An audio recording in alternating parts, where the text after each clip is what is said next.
Hey guys, turkey season is in full swing right now, and if you are planning on getting after it, make sure to pick up some Meat Eater Phelps turkey calls to stuff into the old turkey vest or into your fanny pack right now. I carry a few different things. I like to use mouth calls, and I like to use pot calls.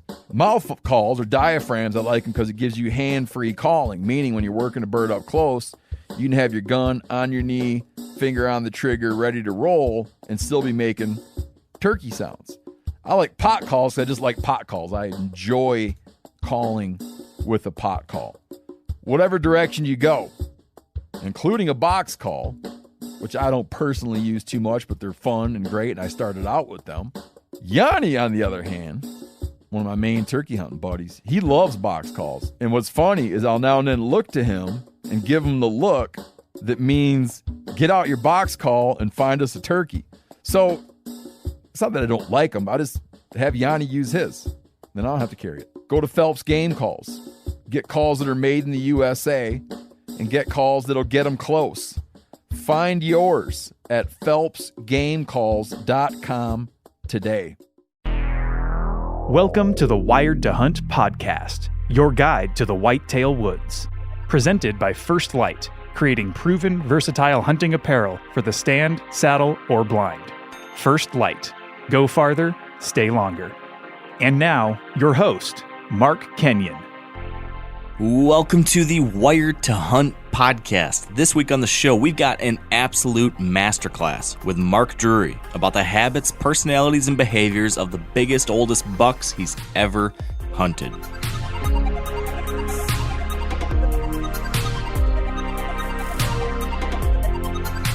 All right, welcome to the Wired to Hunt podcast, brought to you by First Light and their Camo for Conservation program. A portion of every sale of their whitetail camo products goes to support the National Deer Association. Pretty cool stuff right there. Proud to have them supporting this podcast, and I am proud to be bringing you a dang good episode today, folks. We've got a banger for you. Every year, I like to get my good buddy, Mr. Mark Drury, on the show because I think he's, without a doubt, one of the very, very, very best out there. He's a great communicator, a great hunter, of course, and just someone who has a mind unlike many others when it comes to understanding big old bucks. And as you hopefully know by now, our theme this month of September has been getting into the minds of those biggest, oldest deer. What do these super mature deer do, think? Why do they do things? What can we learn about these mature bucks that can help us as hunters if we so choose to chase that kind of buck? So today, that's what we're doing. Mark has got all sorts of experience over decades and decades and decades of watching these kinds of deer, studying these kinds of deer, and successfully hunting them. So today, I'm breaking it all down with Mark. We're asking him everything from, the different personality traits he's seen in super mature bucks to the consistencies he's seen with those types of deer, as well as the weird quirks and the weird personality traits that he's seen that have kind of bucked the trend, and how he's studied those, how he's learned those, and how he's been able to apply the unique insights that you can get when trying to figure out a specific old buck and then try to catch up with him. So we get into a lot of good stuff. This is a terrific episode. I want to just give you a couple quick reminders and updates before we get into the meat and potatoes here. So, number one, I've mentioned this over the last 3 weeks. I'm going to mention it again. Yes, today's episode is about big old deer, mature bucks. I want to make sure if you're listening to this, though, and you've never killed a big old buck, or if that's something you're not sure you want to do, or you're not sure if you're going to do, don't worry about it. That's fine. That's cool. Shoot the first deer you see if that makes you happy. Shoot a doe if that makes you happy. Shoot a spike if that makes you happy. Shoot a 2-year-old, a 3-year-old, whatever it is. Have fun out there. That's what deer hunting's all about. Do not worry at all about what you see on the magazine covers or what you hear Mark Drury talking about when it comes to the kinds of deer he's personally choosing to hunt. Don't let what I choose to hunt impact you at all. Hunt your own hunt. Whatever it is that you want to chase, that is awesome. If I could, I'd give you a big old high five.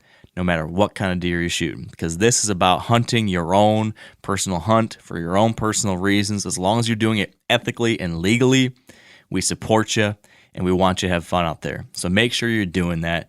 Do not let anyone's personal goals influence or pressure you into doing something you're not sure you want to. All that said, we are excited to talk about old deer because they're cool, they're fascinating, they're challenging. And if you are at that point in your hunting journey where that's what you're doing, Mark's got a lot to share. So that's point number one. Point number two, last weekend, I was down in Mississippi for one of my Working for Wildlife Tour events, and it was awesome. And I just want to say thank you to everybody who came out. We had more than 80 volunteers who came out to work on this national forest to do some good work on public land. It's going to help deer, it's going to help quail, it's going to help turkeys, it's going to help birds and butterflies and endangered gopher tortoises, and all sorts of critters are going to benefit from the work that these hunters and anglers did. We planted 35 acres of food plots and 200 crabapple trees. Let me say it again, 35 acres of food plots and 200 crabapple trees on public land. How awesome is that? It was just a terrific event. We had a lot of fun, got to share stories. I loved it. It was charging. It was energizing, and I'm feeling great about that. And I want to give you guys all a heads up that our last event is coming up in Kentucky on October 14th. So if you are in Southern Illinois, Southern Indiana, Southern Ohio, Kentucky, anywhere around there, this is your chance. This is your last chance for the year to come and hang out with me. And this week, my good buddy Giannis Putelis is going to be joining me for that event. So come on down, hang with me and Yanni. We're going to be working on the Daniel Boone National Forest near the town of London, Kentucky.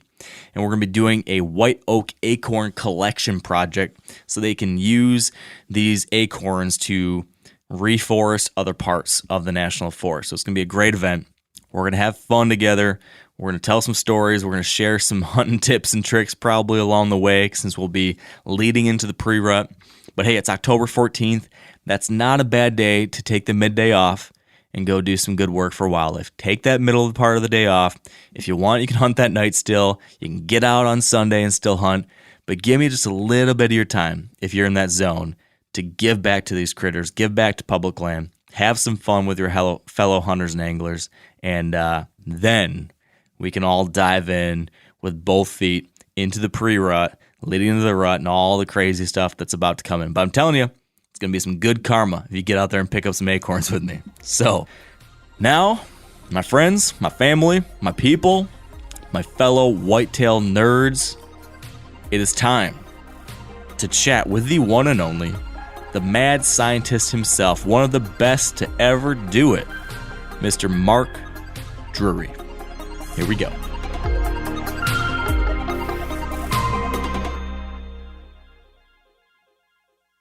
All right, back with me on the show, we've got the one and only Mr. Mark Drury. Mark, thanks for being here.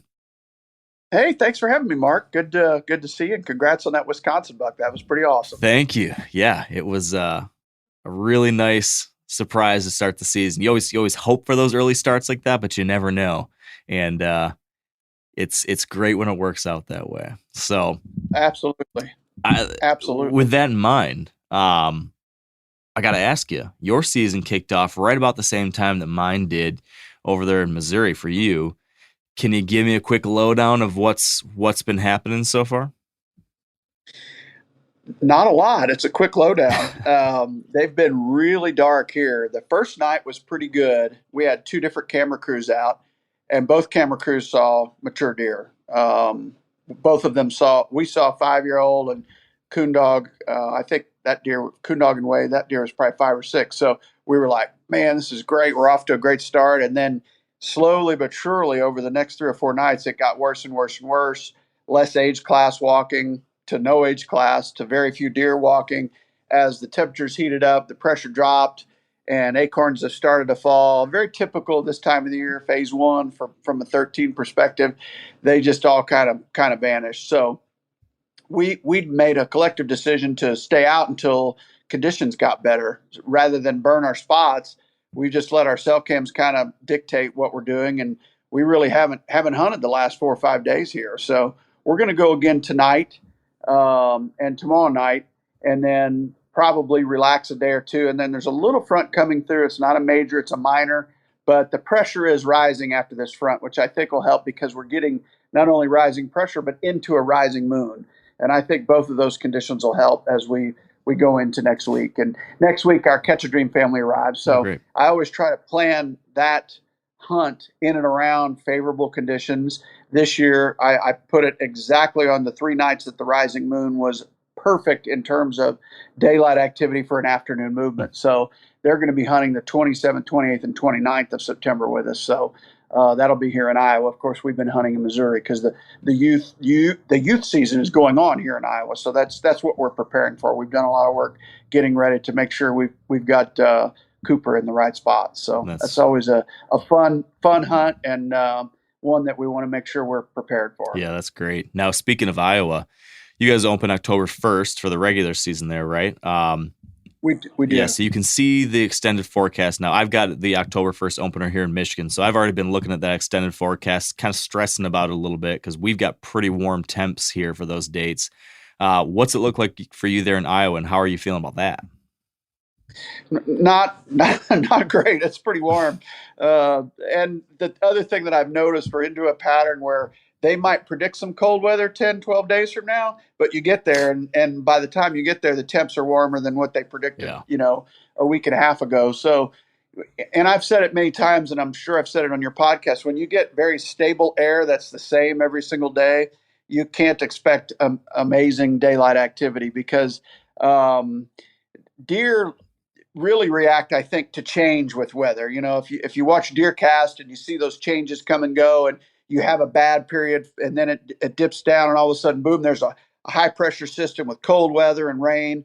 They get up and they get moving. But when everything is just the same, the temperature, the pressure, especially if the pressure is down below 29.9 or something, and nothing's changing, it's very difficult to get a target deer on his feet during daylight. You can still do it, but you got to be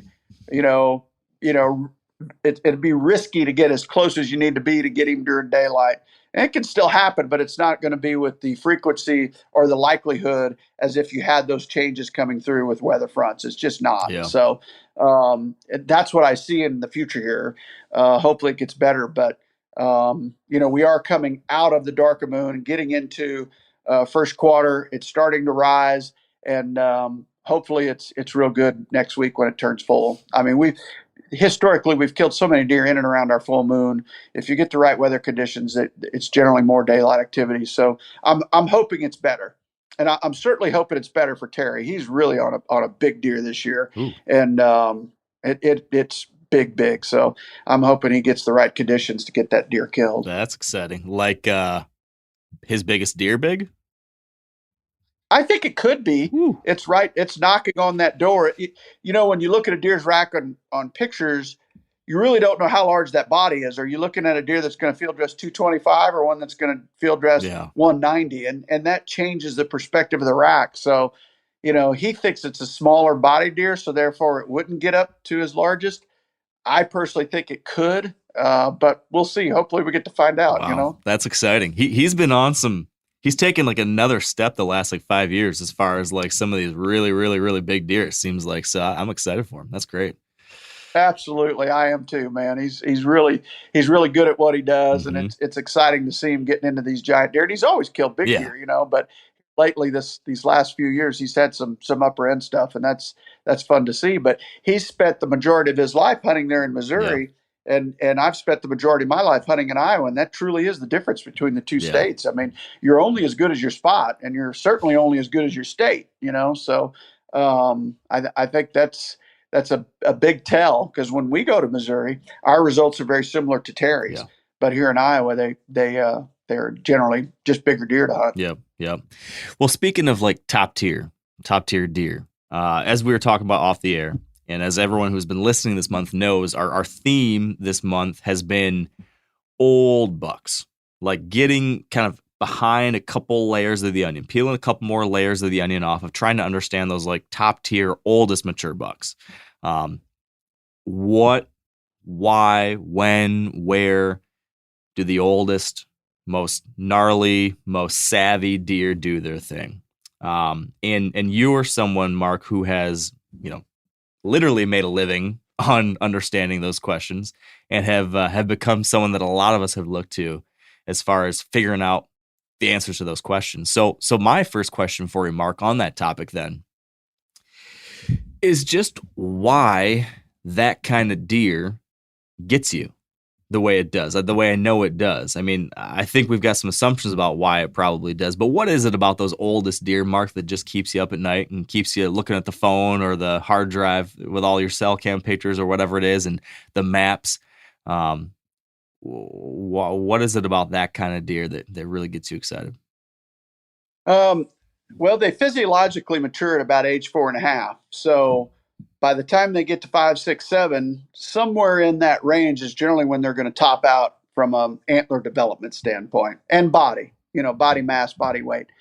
And those deer are just different. They're difficult to run into during daylight hours. I think that's the thing that differentiates them from, say, a 2.5, 3.5. As you're looking through your pictures, the more likely deer that's going to be in front of that camera during a daylight event is something that's immature, 2.5, 3.5.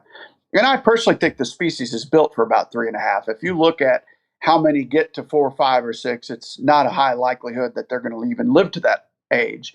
Natural mortality is much greater on mature bucks.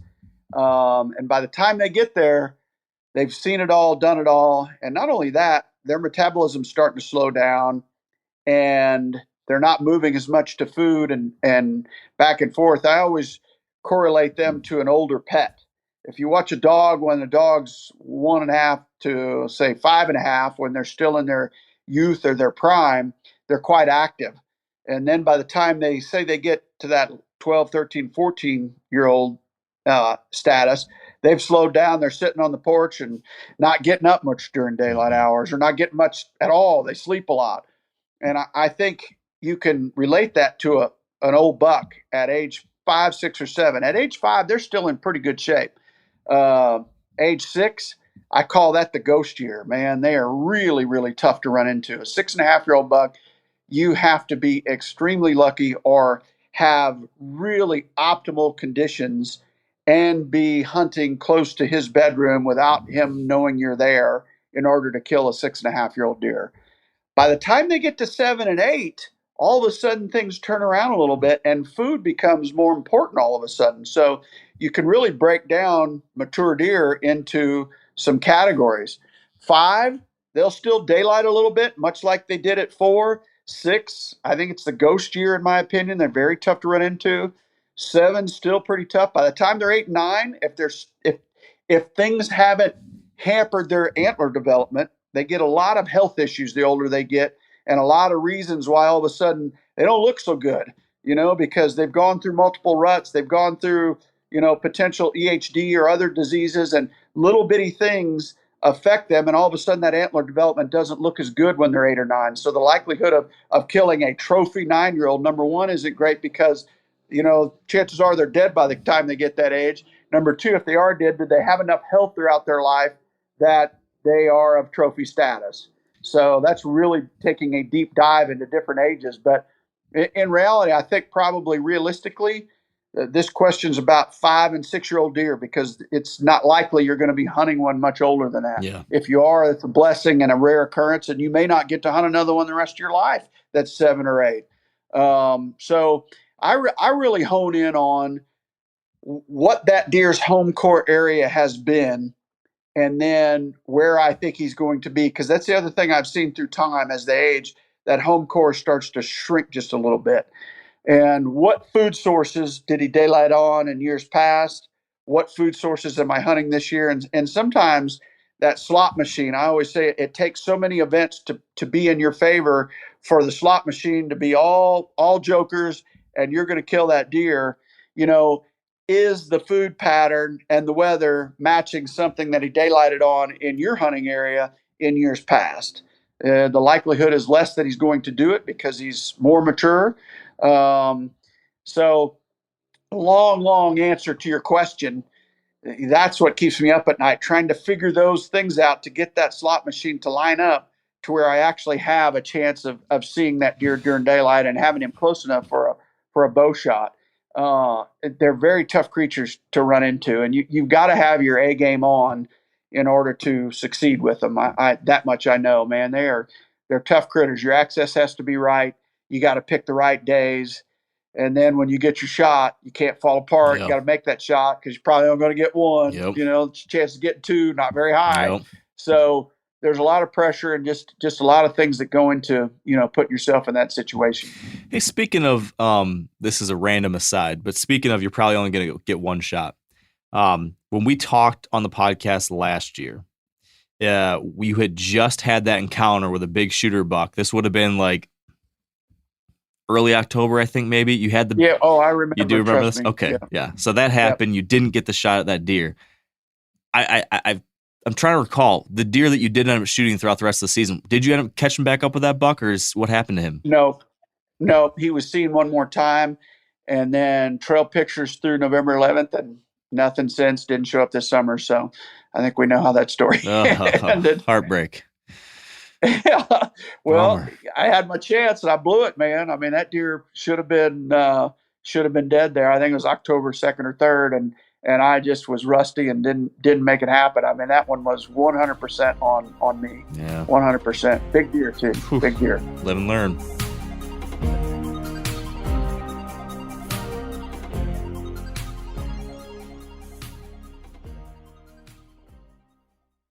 Hey guys, turkey season is in full swing right now, and if you are planning on getting after it, make sure to pick up some Meat Eater Phelps turkey calls to stuff into the old turkey vest or into your fanny pack right now. I carry a few different things. I like to use mouth calls, and I like to use pot calls. Mouth calls or diaphragms, I like them because it gives you hand-free calling, meaning when you're working a bird up close, you can have your gun on your knee, finger on the trigger, ready to roll, and still be making turkey sounds. I like pot calls. I just like pot calls. I enjoy calling with a pot call. Whatever direction you go, including a box call, which I don't personally use too much, but they're fun and great, and I started out with them. Yanni, on the other hand, one of my main turkey hunting buddies, he loves box calls. And what's funny is I'll now and then look to him and give him the look that means get out your box call and find us a turkey. So it's not that I don't like them. I just have Yanni use his. Then I don't have to carry it. Go to Phelps Game Calls. Get calls that are made in the USA and get calls that'll get them close. Find yours at phelpsgamecalls.com today. So back to your answer to my original question. There was a whole bunch of things in there that I want to drill into. But one thing I want to clarify a little bit. You made a really interesting point, and I talked to we talked to Don Higgins last week, and he said something similar when it comes to the trajectory of almost of difficulty of killing these deer, in that they have that window, like 5, 6 maybe, where it's really, really hard, and then because they become so mature, it starts to maybe slope down a little bit. If you were to imagine like a line graph that were to show, the rising difficulty of killing a deer, and then the peak of difficulty, and then that slope down. Am I right in that you're saying is it a slow rise from 1, 2, 3, 4, and then it peaks at 5 and 6, and then it drops down a little bit from 7, 8, and then kind of plateaus there? Is that right? Or is there a big jump somewhere? And if so, where is that biggest jump in difficulty? I think 1 through 4 is a slow ramp up, because you're still going to see that 3 and 4 year old. But 5 and 6, 5 starts to jump up in difficulty, and then 6 is the peak to me. Okay. 6-year-old is the toughest deer to shoot. 7's about similar to a 5, and I'm really generalizing here. Yeah. There's no science to Yeah. substantiate this. I'm just saying it based on my experience and based on trail monitoring history. And then it seems like about 8, they start to perhaps become more dependent on diet and slaves to their stomach again. Young deer, when they're growing, before they physiologically mature at age 4.5, they're back and forth to that food frequently, and they'll get out there early and they got to eat a lot because they're still growing. But then they mature and that slows down. Well, I think on the back end of that curve, somewhere around 8 years old, they start going back to food, particularly in the winter. It's not as it's not as prevalent in the early season, but during the winter, they know what's coming, and they're a little bit. Again, they've had a lot of health issues leading up to this. It's a tough living for a white-tailed deer out in the wild. Yeah. And by the time a deer's 8 years old or even 7, depending on how many health issues they've had, particularly that season you're in, they're going to be out there on that food source in December, January with that rough weather. Have to. And that much I can promise you. And the same is true. I think one of the best windows of opportunity for any mature deer is December. And, we nicknamed it Deercember years ago. When they go through that rut, it's really tough on them because they're exerting so much energy, and then they've got to refuel for the tough winter coming. And if you get the right weather in December, that is the most likely month that a mature buck's going to daylight. I've got plans this season for some deer that come back during December and are very, very visible during December, whereas in October and November, you just can't run into them. You might in November if you get lucky, but October's tough. I'm hunting a deer in Missouri right now that at age 2, 3, 4, he'd daylight on this interior plot every night, or 3 times a week, and he hasn't daylighted one time yet this year. Yeah, and he's 5.5, and I think he will.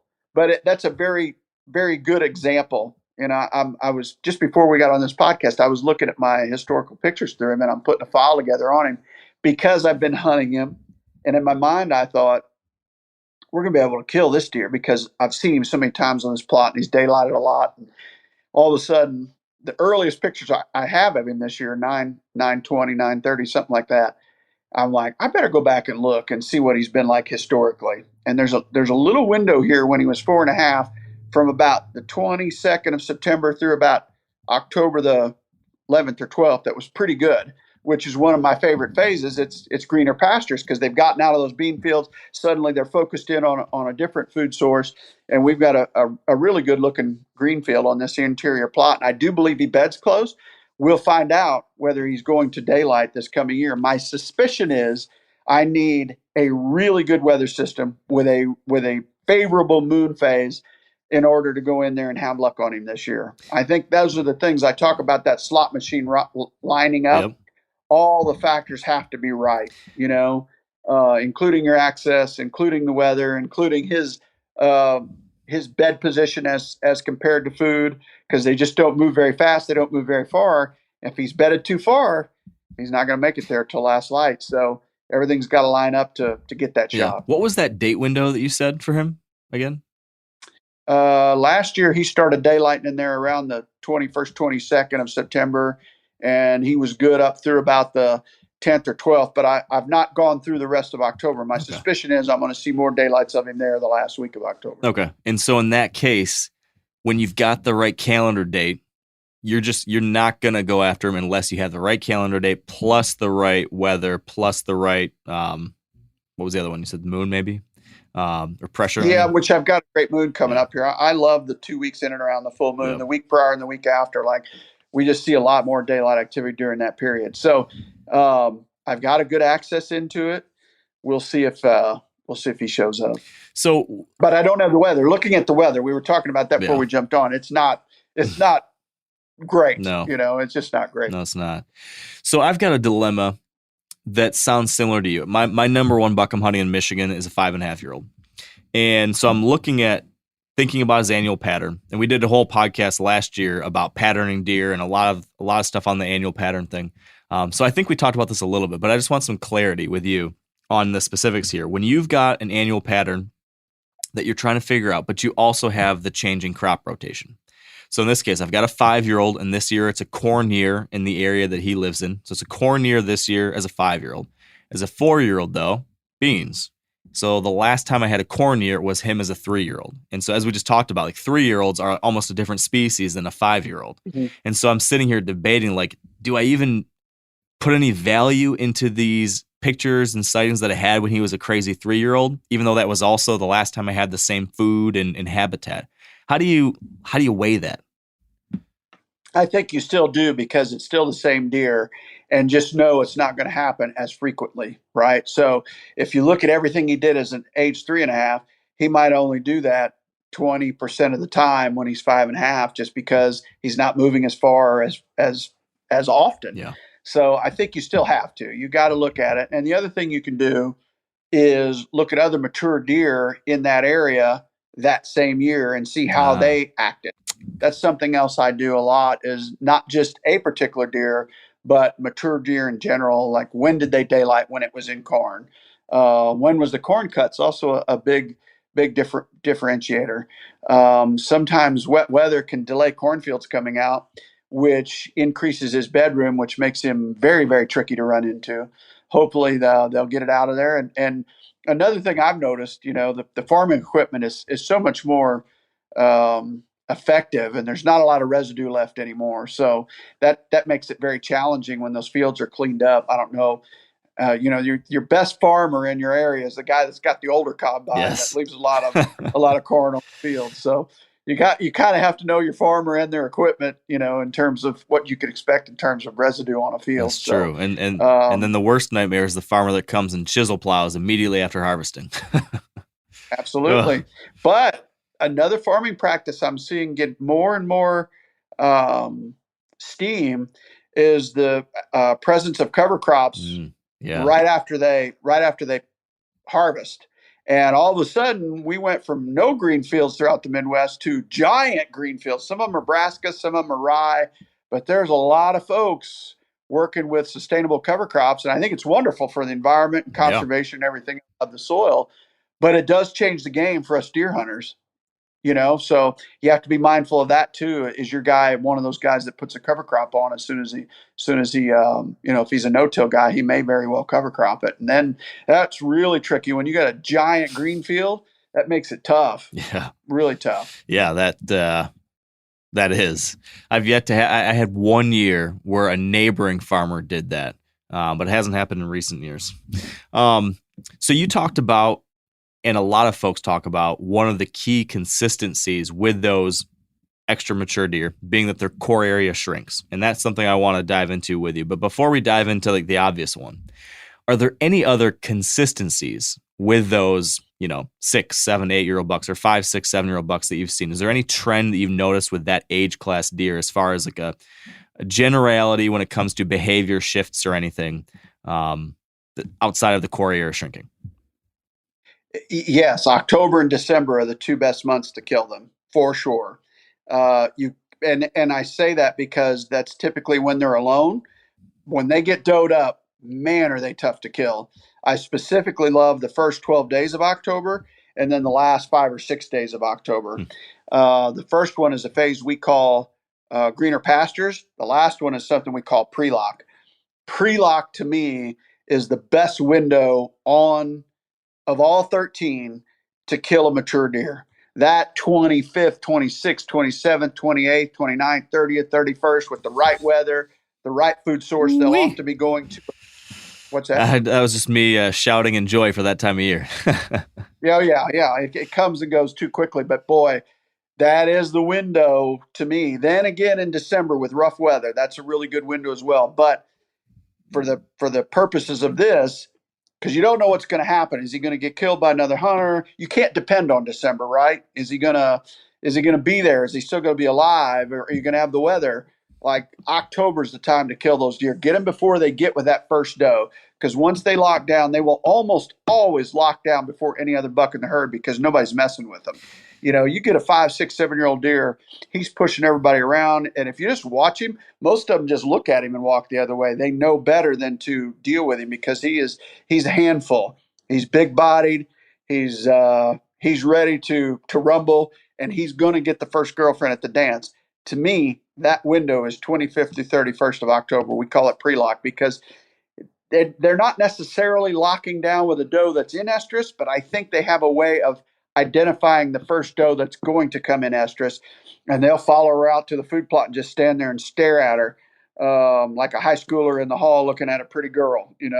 I mean, they just that's a weakness for them that last week of October, particularly the 30th and 31st of October. But anytime in there on a food source where there's a pile of does, they could be there. That's a really good window for them. So if you, Mark, had a regular day job, and you didn't get to hunt every day whenever you wanted to, and you were after an old buck like this, would you take that last week of October as your vacation instead of one of those first 2 weeks in November, during which a lot of other guys do take their time?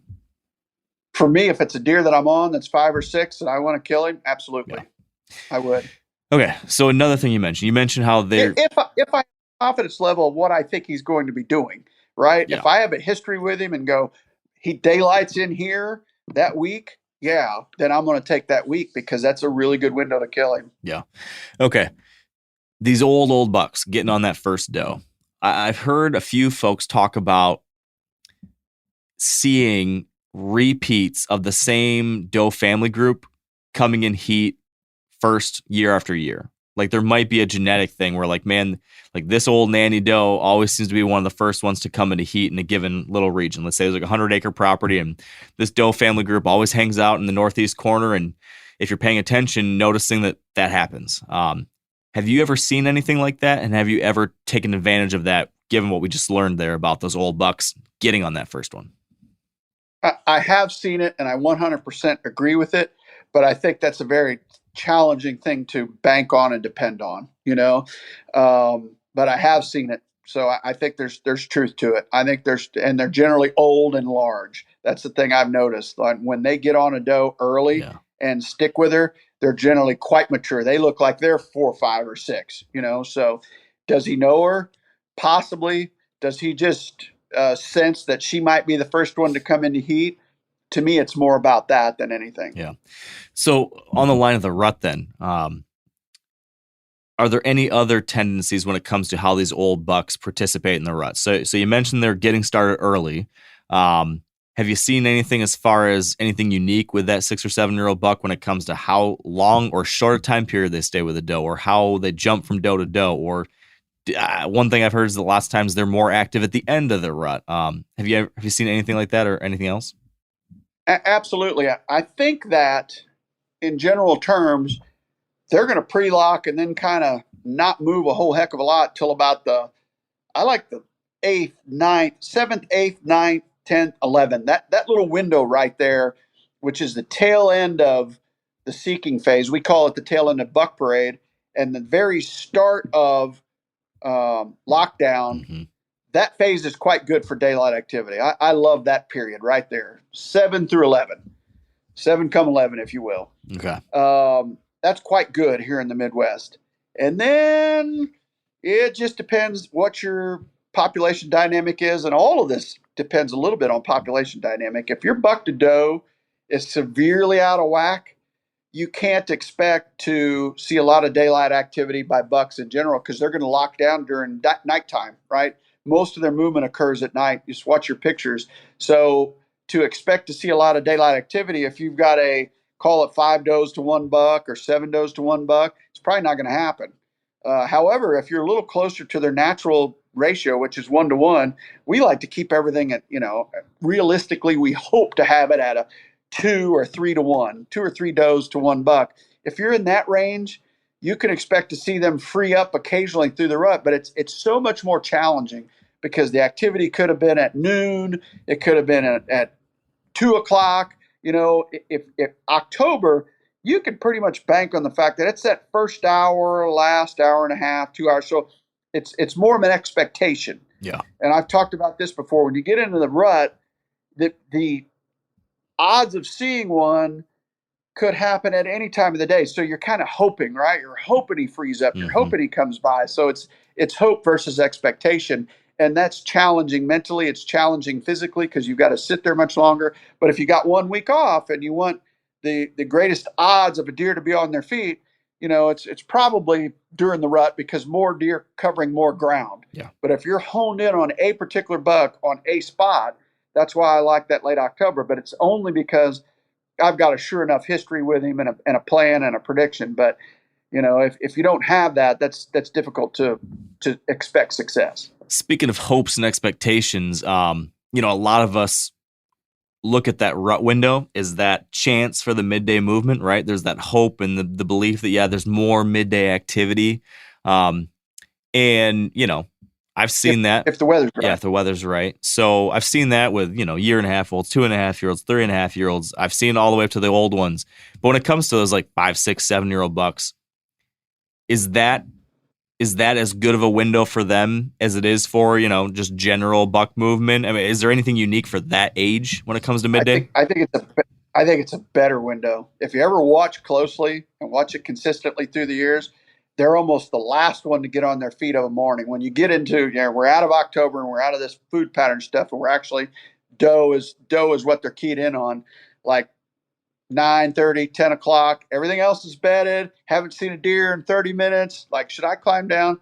Because he's about to get up. He's going to go check every doe trail. He's going to check what just occurred that morning, trying to find that deer. He's wise. He's smart, like a blood tracking dog. You take a dog that's a blood trailer that's 7, 8, 9 years old. Man, they know how to find those deer that are wounded because they've been there and they almost can think like the deer. That buck can think like that doe or like the rest of those bucks. He waits till the midday to go do his movement. That 9 o'clock through 11 o'clock, and then again from about 1:30 to 3:30 or 4, those are the two windows that I really key in on once you get into November. I mean, that's when you're going to catch him more often than not. Yeah. So can you continue that, what you just did there, as far as mapping out like the day of let's say a 6-year-old buck?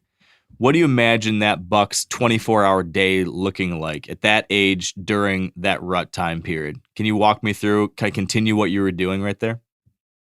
Well, if he's alone, he's going to do not exactly, but there's a high likelihood he could do what I'm talking about. And again, all this depends on weather.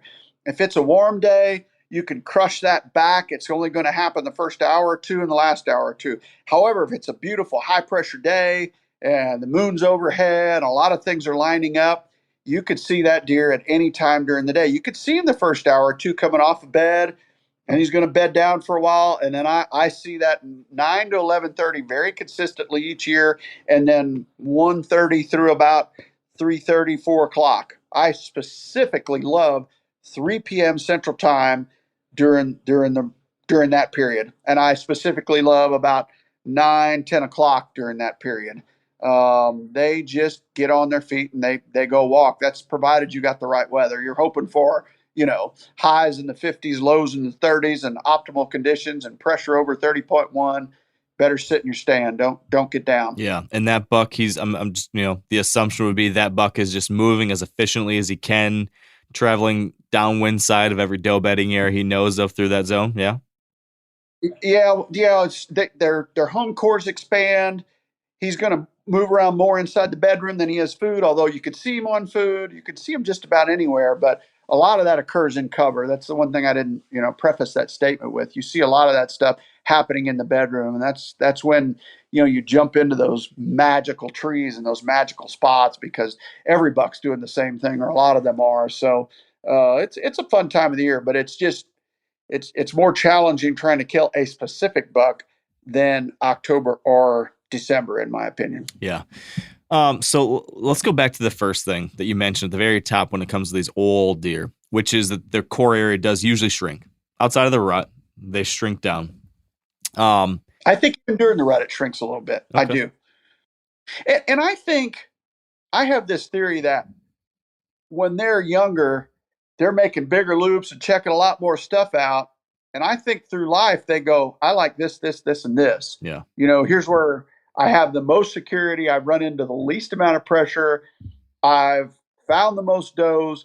My water's here, my cover's here, my escape route's here. Like, I think they learn those things through life, and they hone down in, this is the house I want, right? Yeah. It's like checking out a multitude of neighborhoods and going, this is the neighborhood I want to live in.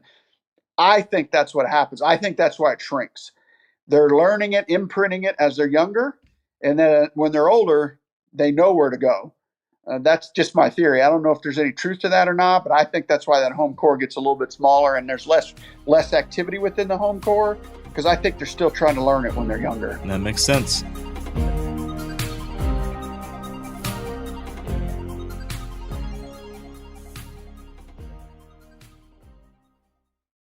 I know there is the answer to this question I'm about to ask you is very, very situational dependent. It's going to depend on region and habitat type and all that kind of stuff. But just given what you've seen in your area, if you had to like put a number on the average core area size that you see this old buck shrink into, are you seeing like, it's usually like a square mile, or is it usually like 100 acres? Or is it, if you had to give me some kind of average, what do you think that would be? A few hundred acres. Okay. And that's, if I had to guess. Yeah. And that's But shrinking. they're still going to loop outside of that. It's not like there's a wall around that thing, because there's not. Any doe could have him 3 miles away, Yeah. At any second. But in general, it's a few hundred acres, to me. But that could expand out to 2 or 3 square miles, depending on the buck's personality or his age. But I think it just gets a little bit smaller. Okay. That makes sense. What kinds of places, what kinds of habitat do you see frequently becoming those oldest buck homes, right? As you mentioned, they're picking out the things they like the most. Can you point to some of the characteristics of the spots that these old bucks end up settling in on? That much I can't, because it has varied so much over the past 35 years. I've seen them live out in a giant CRP field their whole life, get up, go to food, go back. I've seen them in the thickest of timbers.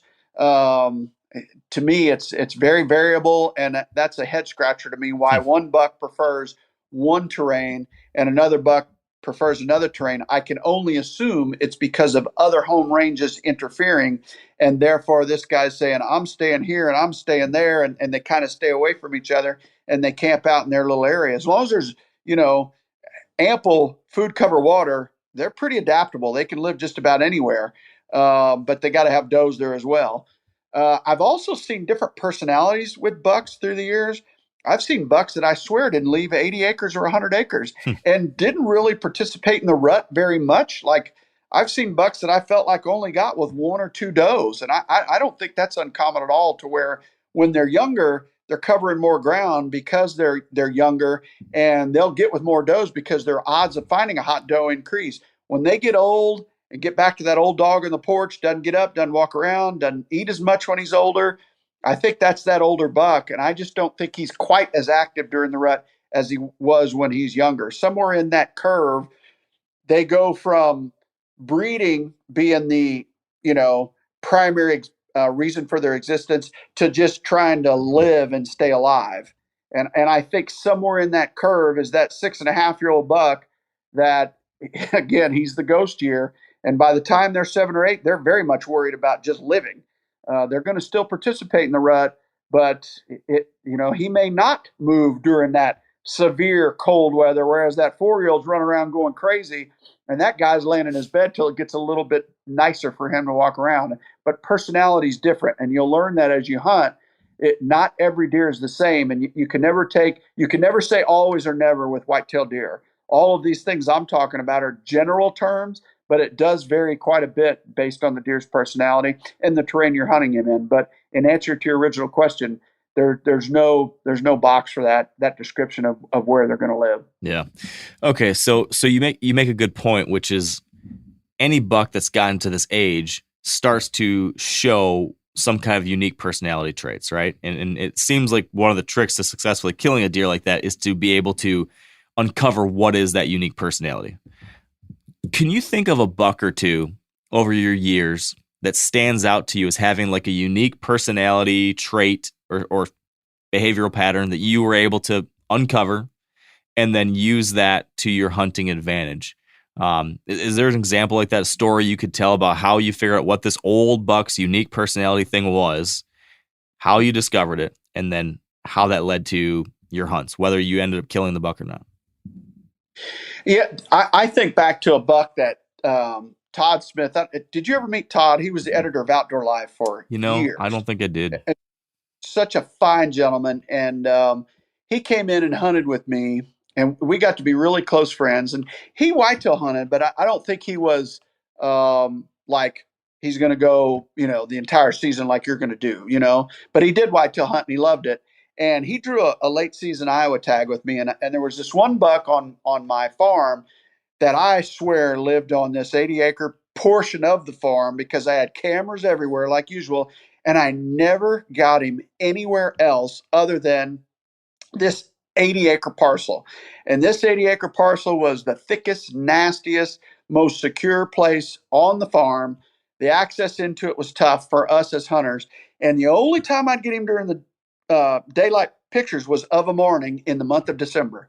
So very unique deer. Like he was dark, dark, dark, October, November. But in December, I'd caught this one weakness. I kept catching him going back to bed into this 80 acres off this one particular ridge field of food that I had planted.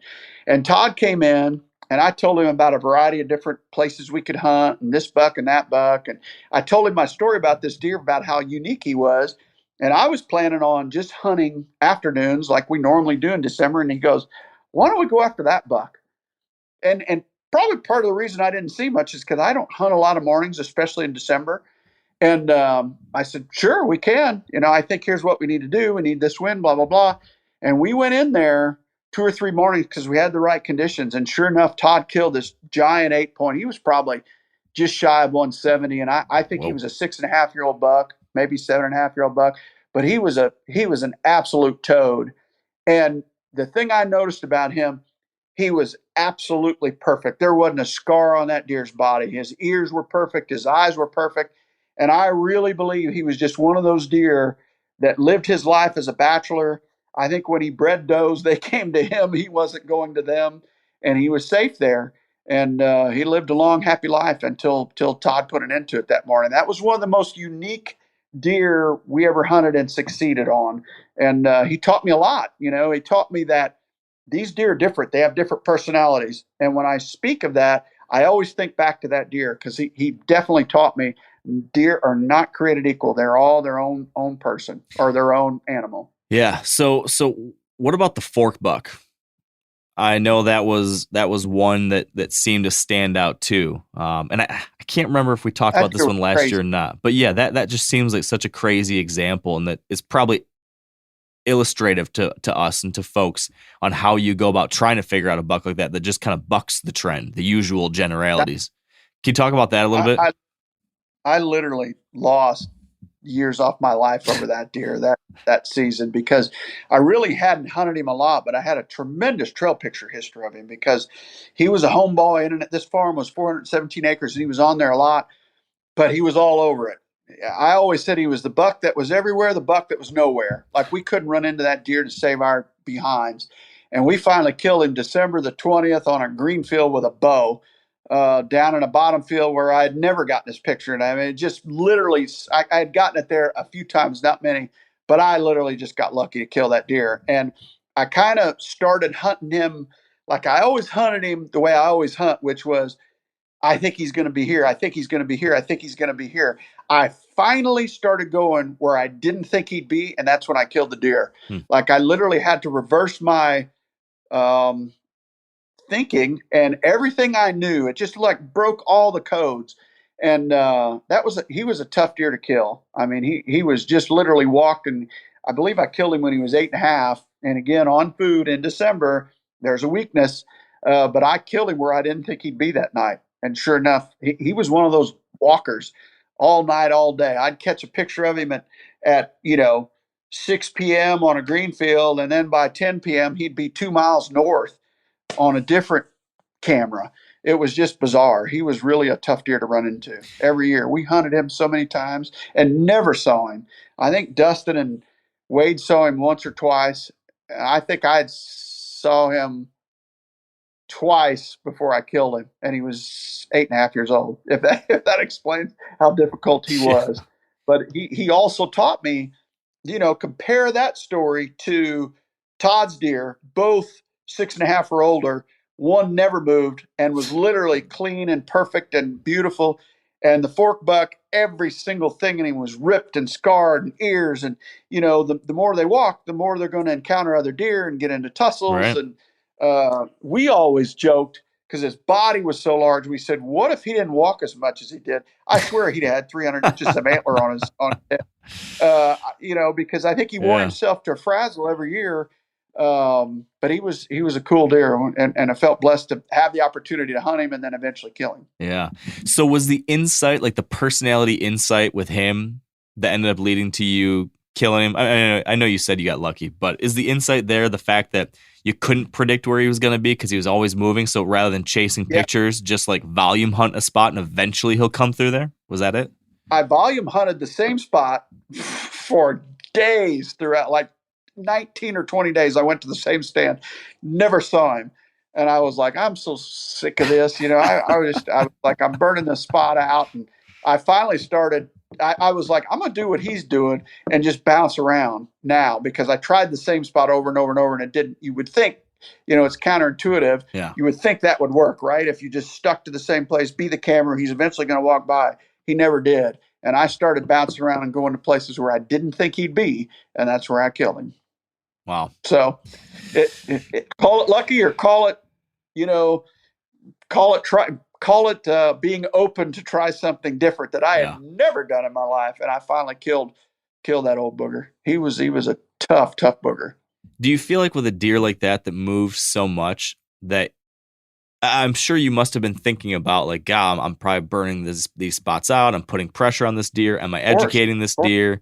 But with a mover like that, do you worry about that less, just because it's so unlikely that he's going to come through an area that, maybe I worry about it. I worry about it more because he's more likely to catch your scent trail or catch you. Okay. Those deer that don't move very much, sit in that 80-acre spot, or 100 acres, they're not nearly as likely to catch your scent or catch your track or catch your truck, that type of stuff. Okay. They're not nearly as.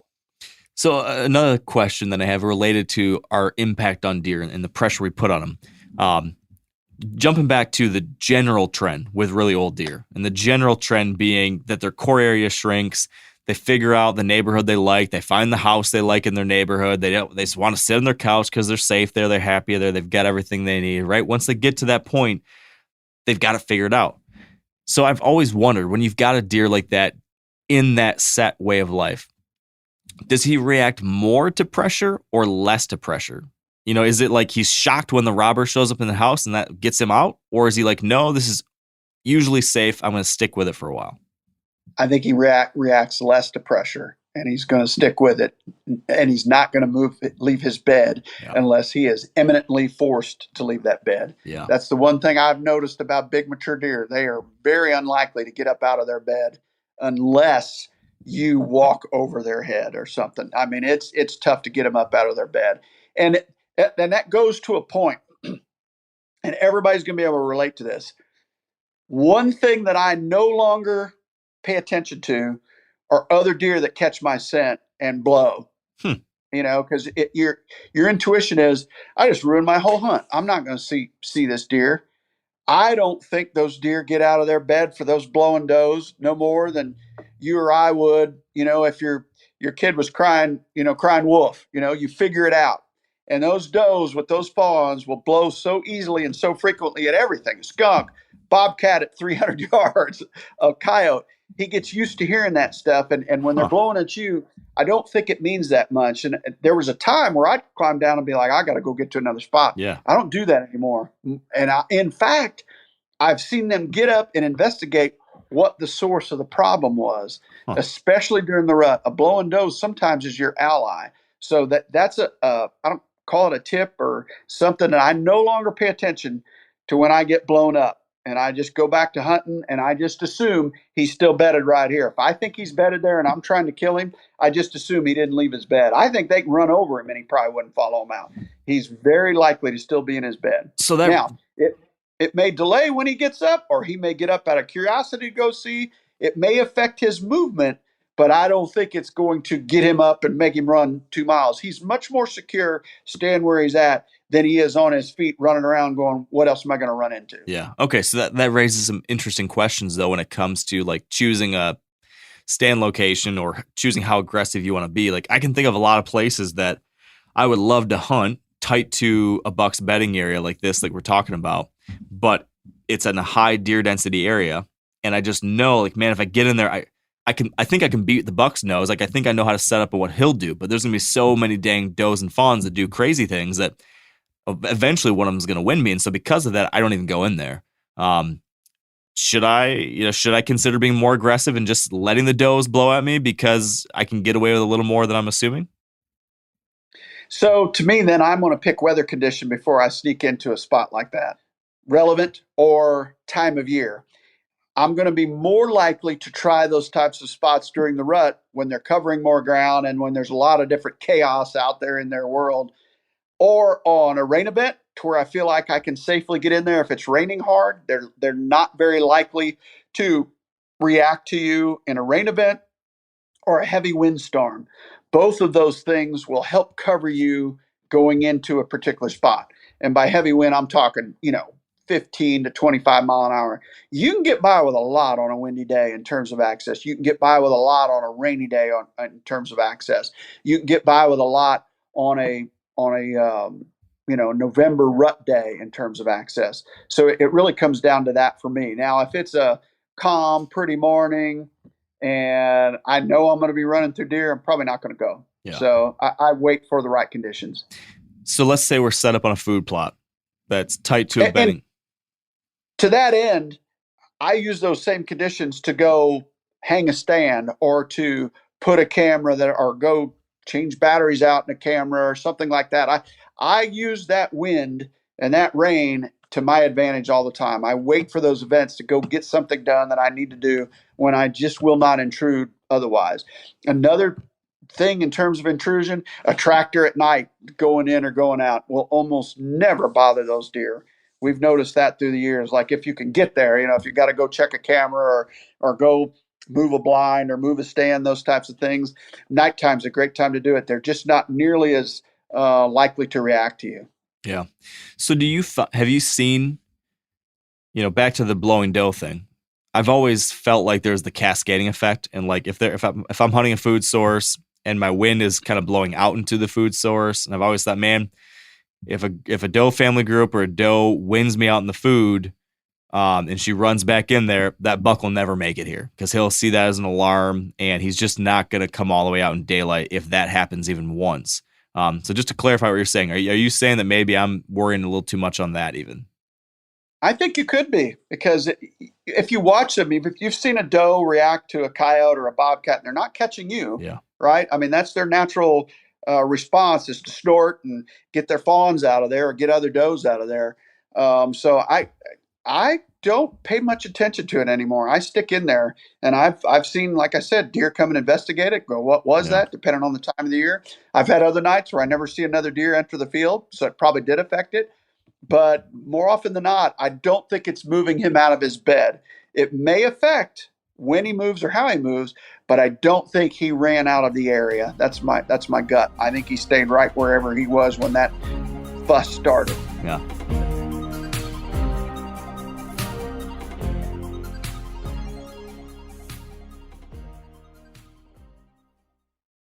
Let's continue on this line of kind of buck behavior when they're like moving from bed to feed. I know we talked a little bit about where they want to live. We talked about how they're going to participate in the rut and when they're going to be more daylight or not. But what about just any trends you've seen with like how they actually move across the landscape? When you get to that like 6-7-year-old buck, is it always going to be taking the area with the thickest, safest route to get to where he wants to go? Or at some point, do they get even lazier than usual? Like I know they're creatures of, they prefer the path of least resistance, but does a 6-year-old get even more that way because he's old and doesn't want to have to squeeze through the thick cover? Anything you've noticed there? I think by the time they get at that age, bed is bed, safety, security, and they're going to have a tendency to go to where they've been most secure throughout their life, on that wind, on that weather, during that period of the year. And that can change from phase to phase based on leaf fall, based on whether he's on a hot doe or not. And I think it really comes down to, all right, if this is his bedroom on these weather conditions, this wind speed, this wind direction, this crop rotation, how far is that from where he's feeding? Because he's older and he's almost in slow motion as compared to a 1.5 or a 2.5. They just don't walk very far. They don't walk very fast. They're very cautious. They're very careful. It's the old dog on the porch. They They don't do the things that they did when they were younger. So it really comes down to that. And that gets back to that slot machine lining up. Where is his secure bed? Last night I went scouting for our Catch a Dream hunt, and I was watching one field on this side of this old dirt road, and up on top of this pasture ridge, I turned around and looked, and I saw my number one target in Iowa walking through this cattle pasture, coming out of these woods and crossing over this ridge. He's 400 yards from where our food plot is. And I went back because I remembered to myself, I get him daylight of a morning a lot. I almost never get him daylight of an evening. And it hit me right then. I'm like, he's bedding in that little patch of woods right there. It's the same way I killed Danger.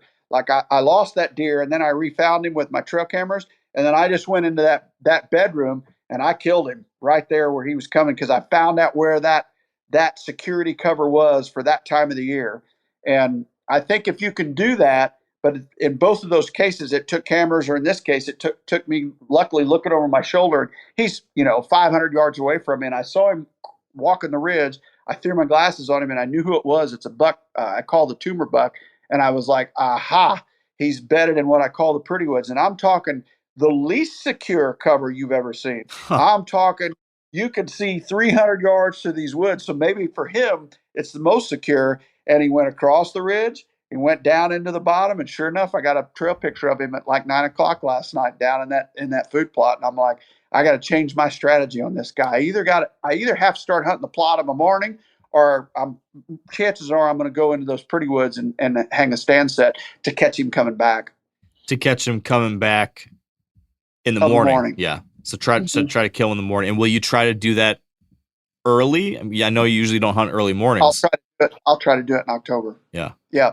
Okay. Yeah, for sure. So I killed Danger of a morning, October 21st. Yeah. So I will, when the opportunity suggests I should. Certainly, I'll change my tactics quickly. But I've just had more luck in the evenings at food. But if it's a certain deer and that's your target, and he's not killable down there at that food source, then you got to change up. And I think tumor buck's gonna cause me to change up. I've got a great morning set along his path, but I don't think I've ever gotten a picture of him at that morning set. And I'm like, I'm off a ridge or two on this deer. And when I saw where he entered and where I saw where he came out of, you can bet I'm going to scout him a little bit more. I'm going to put some cameras up there. And if I can catch him on that pattern, he'll be in trouble. How old's this deer? Tumor is 7.5. Wow. And so when you say you're going to do some scouting, you're going to hang the set, you're going to hang some cameras to figure him out. This is a 7-year-old deer. He's bedding in the open timber. That sounds like very scary to me about trying to go in there and doing anything in this area where he's like going to know I'm there. So are you going in on the tractor? Are you getting on the ATV? Could you walk me through how you're going to do those 2-3 things? Well, there's a pasture that he's crossing, so that'll be easy, right? I can put a bunch of cameras on that pasture and catch him. But the trick is going to be, there haven't been cattle in there all summer. This is I don't own this particular farm. It's a lease. When they turn those cattle in there, it's going to change everything anyway. Right. And then he may change his bed. So cattle could actually be my friend in this case, believe it or not. I sat there last night thinking, you know what, when they turn cattle in there, it's going to force him into this other block of timber because it's fenced out, whereas the one he came out of last night is open to the cattle. That's why it's so pretty. Yep. But he may switch over to the other block. So that comes into play. But as long as the cattle aren't in there, I can get to that pasture easy on the right winds and put cameras up there and see if I can figure out where he's crossing and where he's coming out of those pretty woods. And if I can do that, I'll catch him coming back in there. But if I go hang the stand, I'll wait till the middle of the night to go do it. I do a lot of that in the middle of the night. I just think you're safer if you're trying to go into their bedroom. Why do it when they're in there? Do it when they're not in there. You've got to take the right safety precautions. But take a rainy night, get in there. You're not going to affect anything. Yeah. Well, I've got one of our editors, Carson Brandt, is on an absolute mega giant, big as they get deer that he has the sheds to the last 2 seasons, and he did not have permission to hunt this spot. Now he gained permission this year. And this deer looks 210 to 230 to me. I mean, Ooh. Big frame, big giant deer. I could be off, but the gagger. I mean, it's just unbelievable. And he asked me to come look at the spot. So we went around the whole, and it's 80 acres that he has permission on, but the deer's in there quite a bit. And he goes, man, I just don't want to go in there and bump him out. I said, wait till night. He wanted a northwest wind. I said, he waited probably probably about 5 weeks for a heavy rainstorm, northwest wind, middle of the night, hung 4 sets, 10 cell cams, and now he's set up to hunt that deer. So Wow. I think you can get by with a little bit more at night than you can during the day. Use the heavy rain. You got to be safe, got to be careful, but it washes away your sins. That's what I say. Rainstorms wash away your sins. It's a little bit tougher for them to catch your scent, and just makes a lot more sense. So you just gotta use what they do in your favor, right? They're probably going to be out of their bedroom at night. Wind, rain, those types of weather events, use them to your advantage. A lot of people go, "Oh, it's windy, I'm not going," or "It's rainy." Well, maybe you don't want to go hunting, but can you go get something done? And don't be afraid to try and do something at night. Just take the safety precautions before you go do it. Take a friend, do the right things. Make sure you're tied off at all times if you're hanging a stand. Be very careful. Yeah.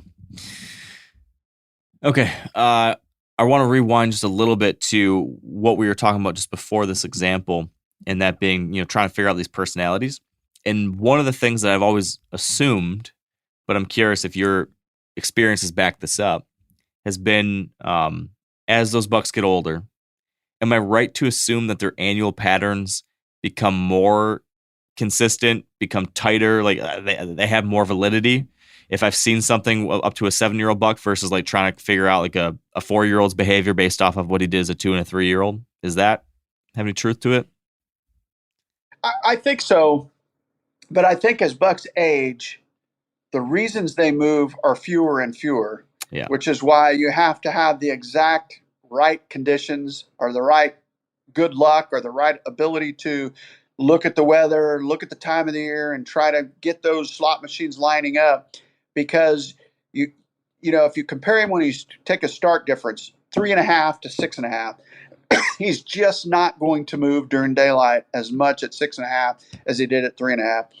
He made daylight 20 days throughout the hunting season when he's 3.5. That might be cut to 2 or 3 when he's 6.5. That's the thing. That's why I call him a ghost. Those 6-year-olds just don't move around very much during daylight. So I think you have to keep that in mind. Like, if you're hunting these old deer, your odds of seeing him are much more diminished than when he was 3 or 4. It's just not nearly as likely, unless other things occur. You might have a hunter on a neighboring property bump him. He might have an injury and he's going to food every night, and that makes him a little more susceptible. I've seen that happen. I killed a deer last year that had a really bad leg injury, and I had pictures of him all summer, and then all of a sudden he just vanished. And then I started getting him again in late November out of nowhere, and he was a homeboy the year before on this farm. And he's got this swollen leg and a shoulder that's kind of caved in, like something neurologically happened to him. Like the meat wasn't even on the bone. Like, wow. I don't know what happened to that deer, but I swear he sat out October and most of November and didn't really participate. And then all of a sudden, late November, he starts daylighting on this food plot. He was hobbling, he could run, but when he walked, he had a really bad limp. And we went in there and we killed that deer. And I know that injury just sidelined him throughout the rut. So you do get those unique occurrences where health can either increase your chances or decrease your chances. I've seen deer that sustain an injury from another buck that, boom, they're off the shelf. They're going to sideline. They're going to sit in their bed and not move. They're going to heal up. Or say you make an errant shot, you shoulder shoot one. If it's in the wrong place, he starts to feel really bad. He could be out of rotation for 3 or 4 weeks. You go, oh, did I kill that deer? And then all of a sudden he pops back up in December. So there are unique occurrences that, like I said, could increase how much he moves or decrease how much he moves.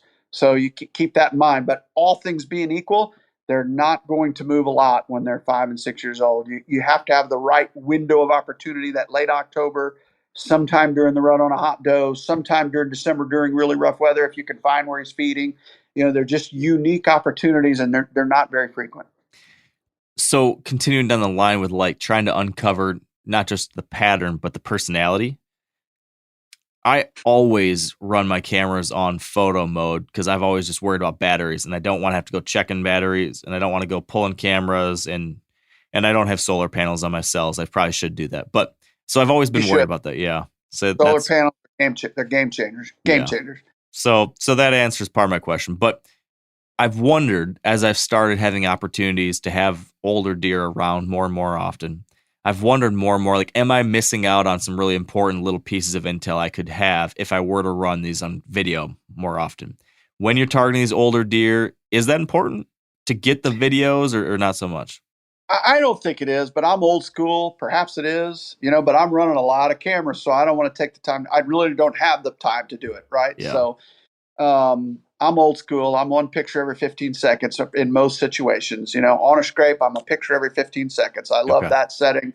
Seems like a good pace. Don't miss a lot. If I really want to get intel, I'm picture no delay, which is pretty close to video anyway. Yeah. So that's another opportunity. It's a little easier to go through those as opposed to that video clip. If it's 15 seconds long and all you catch is his butt, and then you're watching 15 seconds, I don't like video myself, just because it's such a time suck. I mean, it takes a lot of time to review all those videos. I mean, that's painstaking. So I like to fly through that car and watch it and go. But picture no delay is going to get you really close to that video effect anyway. Yeah, that's a good point. What about how these old bucks react to cameras? Do you find that 6-7-year-old buck more camera shy, more apt to be bothered by a camera, anything like that, or no? I think that's personality driven too. Like, I've had certain bucks that they see a camera, they'll go walk up to it every single time. And they're very, it's like they're a camera hog, and then other bucks, you see them kind of shying away from it. So is it the IR? I use IR, you kind of know, less glow. And I think that's dependent upon the buck, and each personality is different. I'm sure the more pressure, the more cameras could probably dissuade them from walking in front of one. I will say that if it's already a place that they're uncomfortable walking through, like a gate gap, I have a tendency not to monitor gate gaps with my cameras, or certainly not on the gap itself, because I think that could dissuade a buck, because they don't like to be pinched, right? They don't like really close quarters or pinch points, whether it be a lake that's got them up against a fence, or a gate gap, or a bunch of bales and there's only one way out. They don't like those scenarios in my experience. So I don't give them another reason to dislike that spot, especially if I'm trying to kill a deer walking through that gate gap or walking through that pinch. So I have a tendency to put my cameras a little bit more in an inventory type of situation on the outskirts, as opposed to internal, if that makes sense, or on a pinch point. Yeah, interesting. I've also thought, like, with a couple places that I've hunted for like a long time. Like, I've got a couple places now that I've been able to hunt for 12 years, maybe more now. And I've had cameras, out across this property for all those years. I've started to wonder, like, man, my 5-year-old bucks have had these cameras in their face for years and years and years. Like, can I get away? Do I need to be less worried about it now because they've seen it so much, I think it's probably still personality driven, but I do think there is something to that. If they grew up with that IR flash going off and it's never harmed them, why would they be scared of it? Whereas if you move in and it's a new property and they've never seen cameras, chances are they're gonna have an adverse effect to it. Yeah, That would be my gut, Yeah. So it's kind of like box blinds for us. We hunt a lot out of blinds, and if we have a 5.5 or 6.5-year-old deer, well, he's walked by those box blinds his whole life like it's a tree. So if we move one a little bit, we're not too afraid to move in on a buck if we have to, and because it's counterintuitive, because you think, oh, this is going to booger him, but in reality, we haven't seen that happen.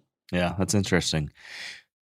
When it comes to these deer moving in daylight, we've established pretty clearly that they move less and less and less the older they get in daylight usually. We've had some really great conversations here on the show over the last 10 years about all the different theories you have around different factors that increase movement, which has, of course, led to DeerCast, which is a heck of a tool. So there's all these different variables that increase deer movement, stuff like weather factors, temperature, moon, wind, precip, barometric pressure, etc.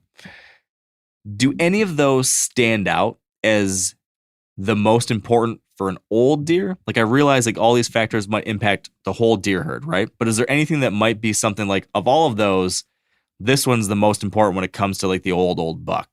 Or the opposite? Is there anything that tends to get does moving a lot, but like when it comes to that big old guy, not as much? Temperature.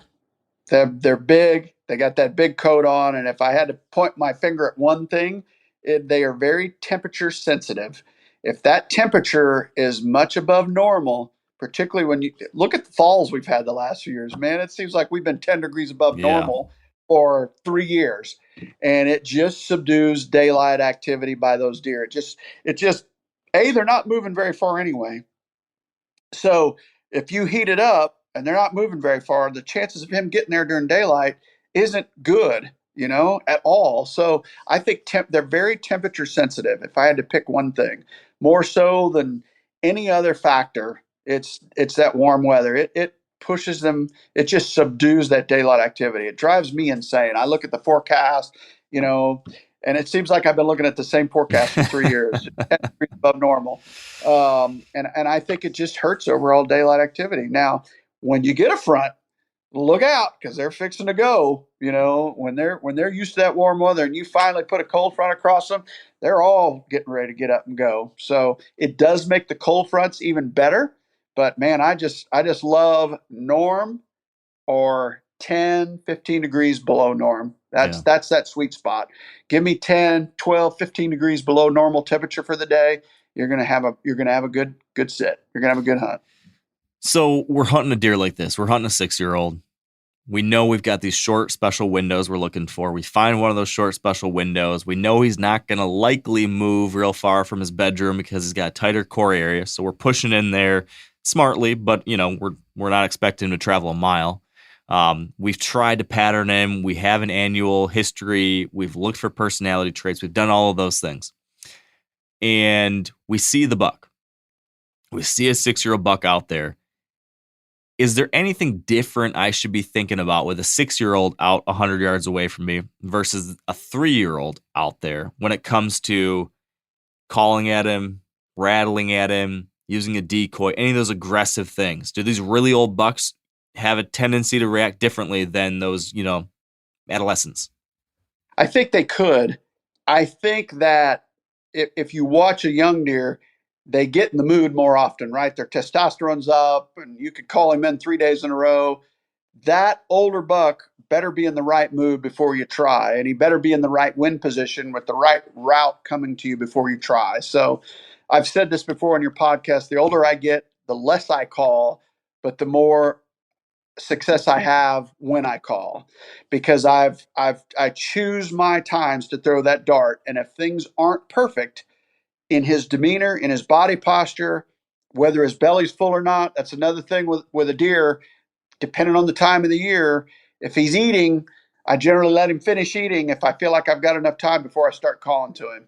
Make sure he's already got his full, and he starts to look around the rest of the field, make sure his interest level is up. I think a mistake hunters can make is trying to pull him in with a call the moment he steps onto the field if he's eating that particular day. Um, Decoys can be very good. Depends how many does you're going to affect trying to get to that guy. That's the thing with decoys. I always have, when I have bad luck, it's because does screw it up, right? The buck's on the Yeah. field, does come investigate it first. They blow up, then they stand there, they come back in, sniff, run away, snort, do all this different stuff, and he's just standing down there watching it. So when I decoy, I like mornings when deer are going point A to point B. I don't like evenings where everything's conglomerated at the same place and you got to pass many inspections before you get to the eyes you're after, because he's going to be, chances are, one of the later deer on the field. So you just gotta choose. You got to think it through and go, what is the most likelihood that I'm going to get him over here? And I don't call to mature bucks very often unless he's in the exact right mood. He looks at, he's got a little more movement to him, he's a little more energetic. Like I said, he's not going to reach that type of mood very often. And if you catch him in the right mood, he will come though. That is the one thing I have noticed. I have seen bucks of that age, when they're with a mature doe, they're a little more likely to be reactive to a call than any other time, because they will not tolerate another buck getting close to them if they are the dominant deer in that herd. But that depends how close you are to him, or how many other bucks around. I've seen situations where there's a mature buck tending a doe, and a bunch of other bucks in the magic circle, and you can rattle and have some fun in situations like that. But if it's just a buck and a doe, snort wheeze is a really good call to try. But if they're 400 yards away, he's not going to leave her. Chances are, you need to be relatively close for that to happen. So if I'm in that situation, I'm probably not going to call to him. I'll wait till a better time, a better chance.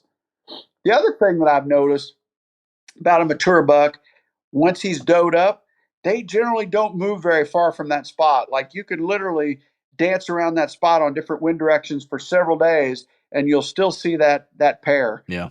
They don't go very far if you find that magic circle. Yeah. More often than not, that home core might went from 200 or 300 yards. All of a sudden, I'm doed up, and he stays in the same hollow for 3 days. It's unique to find that situation, but when you do, you can stick with it and eventually get him killed just by their meandering within that small spot. Yeah.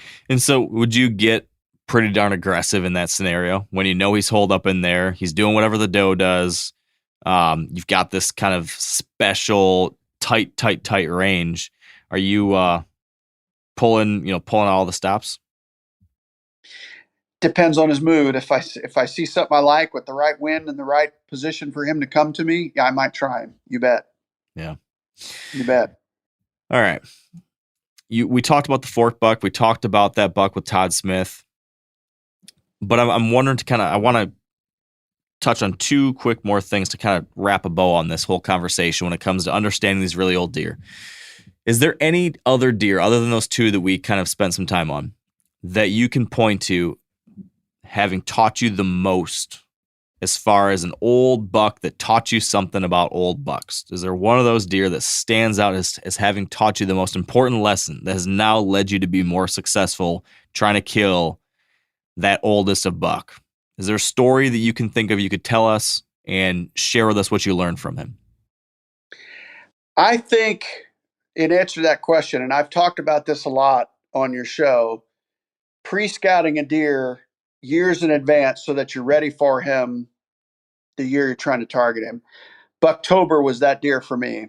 I had just a few pictures of him on the outskirts of one particular draw when he was 3.5. When he was 4.5, I went up and down that draw and I put cameras all over it. I did it and this was a big CRP field with these long finger draws. And I put cameras in 3 finger draws in a row. And I only got him during daylight in one of them. And I was like, I got you. As soon as I looked, and I let him run the whole year. I make sure they were batteried up. I put them on a slow enough speed. I wanted to make sure the batteries lasted the full year. I put them out in September. I collected them in February. And I got a full picture of the year. And as soon as I saw it, I was like, you're dead. I mean, I just knew it because it was a south wind spot. It was right below me. I knew where to hunt him. And I killed him that following year. So that pre-scouting with cameras to learn a buck and find his home core area when you can do it, I think that's the best thing you can give yourself. But keep all the information, keep all the pictures, interpret that information, lay your game plan out in the off season so that you're ready come the following season or 2 seasons from now or whatever it is. That taught me a lot about a particular deer and their personality. And when you find that buck's bedroom and truly find it to where he's in there a lot during daylight, you're going to kill that deer if you're smart about how you approach it. That was probably the number one thing that I learned from that particular deer. That was 2000, and I had those cameras out in 2000, and that'd have been 14, and then I killed him in 15. Wow, it was that long ago. That feels like it was yesterday. Yeah, yeah. Interesting. I'll mention for folks listening, if they haven't heard the podcast that we did last year on patterning deer, they should definitely jump back and listen to that one because that covers a lot of what you're talking about here in even more detail. So just an aside there. Great point. Last question for you, Mark. If you were to be given a stone tablet and a chisel, and you were going to chisel in your 3 rules for hunting this super mature buck, Mark Drury's 3 commandments of hunting old bucks. What would those 3 commandments be that you would want to chisel into those tablets and give to anyone who says, hey man, I'm done with 3-year-olds. I'm done with 4-year-olds. I want to try to kill that old grandpa buck. What are those 3 things you put down there, Mark? Scout more than you hunt. Only go for the throat on the exact right conditions. And if you can, use cameras to scout him a year in advance. Yeah.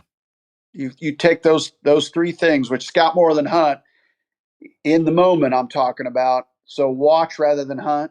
Watch rather than hunt. Commit to that deer and that deer only. Don't get distracted. And try to put a pattern together with those pictures from previous years. Those three things, and you're going to be in a better position to kill that deer. Awesome. All right.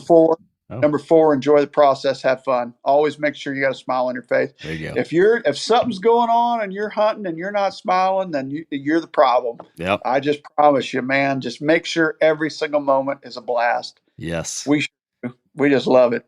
That's great. I've definitely been guilty in the past of letting my worries about trying to kill that deer stress me out and take away that fun a little bit. So I'm trying to get better at that, Mark. So great reminder. Got to.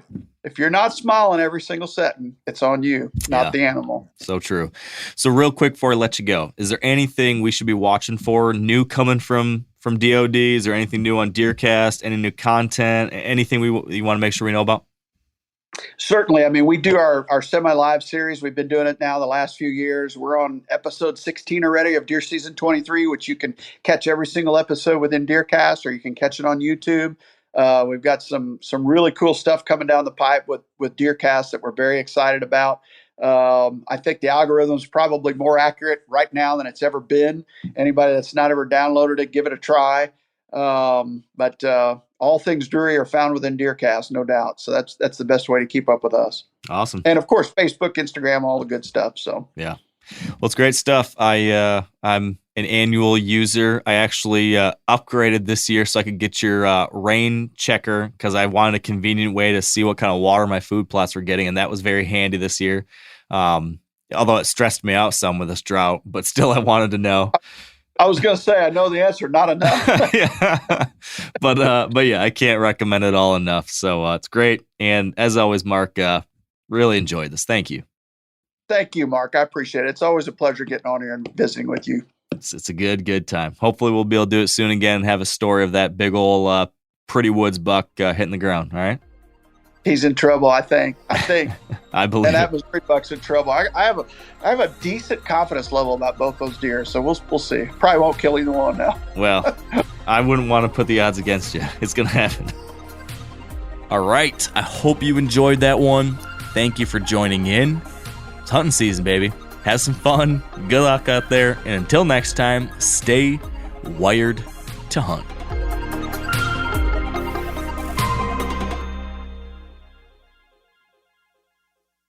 Hey guys, turkey season is in full swing right now, and if you are planning on getting after it, make sure to pick up some Meat Eater Phelps turkey calls to stuff into the old turkey vest or into your fanny pack right now. I carry a few different things. I like to use mouth calls, and I like to use pot calls. Mouth calls or diaphragms, I like them because it gives you hand-free calling, meaning when you're working a bird up close, you can have your gun on your knee, finger on the trigger, ready to roll, and still be making turkey sounds. I like pot calls. I just like pot calls. I enjoy calling with a pot call. Whatever direction you go, including a box call, which I don't personally use too much, but they're fun and great, and I started out with them. Yanni, on the other hand, one of my main turkey hunting buddies, he loves box calls. And what's funny is I'll now and then look to him and give him the look that means get out your box call and find us a turkey. So it's not that I don't like them. I just have Yanni use his. Then I don't have to carry it. Go to Phelps Game Calls. Get calls that are made in the USA and get calls that'll get them close. Find yours at phelpsgamecalls.com today.